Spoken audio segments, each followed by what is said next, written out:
email और Gmail नोआ role अड़ी गान होल कन्फ्यूज रे को तहन कना तीना गान होल जदि कुली को ईमेल और जीमेल भितर रे चेत फरक मेना तो अड़ी गान होल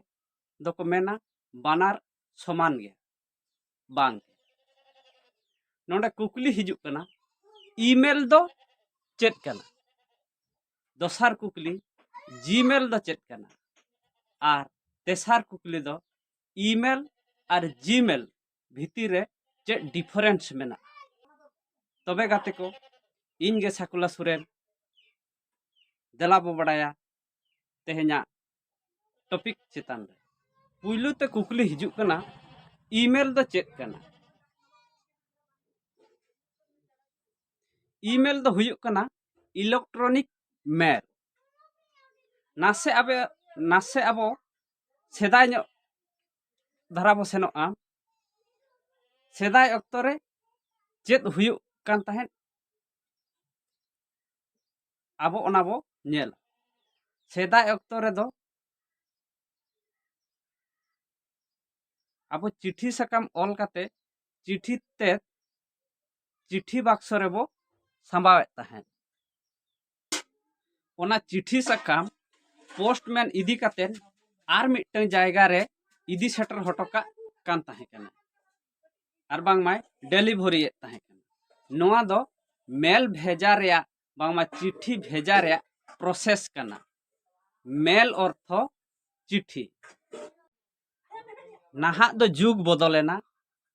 इलेक्ट्रॉनिक जुग सेटरना मिटन कंप्यूटर खन आर मिटन कंप्यूटर ते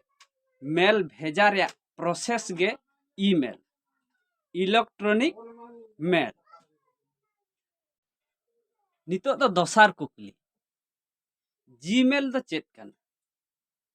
जीमेल रे पूरा ᱧᱩᱛᱩᱢ दो गूगल मेल एनांग ऑफलाइन रे अब चिट्ठी सकाम ओकोय इदी सेटर फटोका कना पोस्टमैन समान कमी गे नोडे दो ऑनलाइन ते मिटन कंप्यूटर खन आर मिटन कंप्यूटर ते सेटर लगी जहां कमी कना ओनागे जीमेल जीमेल दो मिटन सर्विस प्रोवाइडर कना गूगल पाहटा सेन खन गूगल लेका गे आरहो मेना कोआ याहो मेल हॉटमेल आउटलॉक मेल जाहो मेल यांडेक्स मेल तो नुकु को मिमिटन सर्विस प्रोवाइडर कना तो गाते को क्लियर ना बो पाले तो आबो जहां मेल बो ओलेआ ओनागे ईमेल दो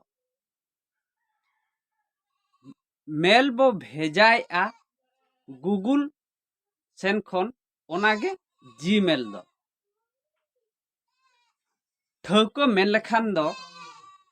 चिट्ठी is equal to email postman is equal to